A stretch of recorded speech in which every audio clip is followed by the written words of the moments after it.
Quickity quackin', what's smackin'? It's Duckoblo here. I want to quickly apologize for my audio in the last video. As I said, I am new to this, but I do appreciate the feedback.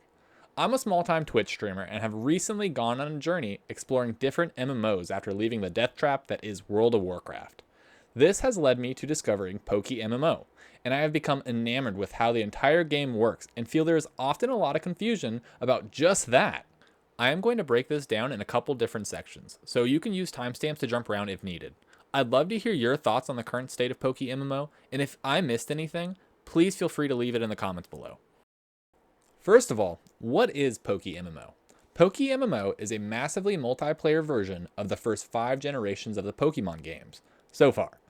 The story, battles, and other aspects are tuned up to be quite harder, so the casual Pokemon fan, like myself, will definitely find a challenge going through the regions. On top of the base games, there is a global trade link, multiple forms of PvP including rank ladders for each, and shiny hunting, which makes up a lot of the endgame.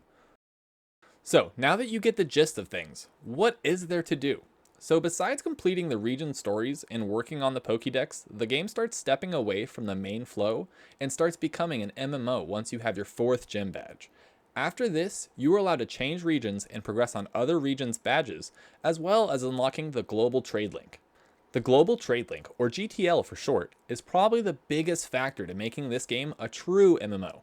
Besides global chat, shout out to those weirdos. I really recommend you take some time and explore each tab of the GTL so you can find out just how much stuff there is. You can buy anything from Pokemon berries to cosmetic outfits.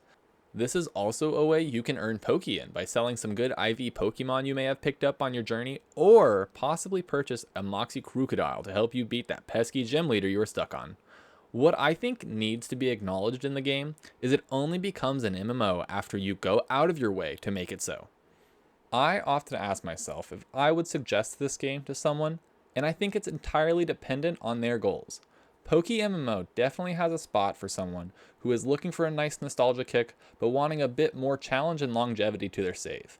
I feel like a decent portion of the PokéMMO community is an ever-changing group of people logging in for a week or so to complete a region, wrap up the Elite Four, and then never log in again. And that's awesome. On the other hand, PokéMMO can be home to MMO veterans who are looking for a nice, relaxing game to spend countless hours with buddies on Discord while partaking in official and community-made events. So if you find yourself looking to explore an old Pokemon game and you don't know which one to start with, I'd recommend PokéMMO, but be careful, you might get hooked. Now, it wouldn't be fair if I just sat here and told you how good it was. I wanted to make a short list of pros and cons to make sure I'm being somewhat unbiased and you can get an honest opinion. Although I cannot stop playing this game over the past couple weeks, I have noticed some things that could possibly be improved. So I'll start with the cons. 1. You really need to do some research to find out what to do and just where to get started. 2. Like any free-to-play game, the end game is fully focused on optimizing minimal tasks, which can greatly scare off new players. 3. Rocky helmet, sturdy, and roost. If you know, you know. 4.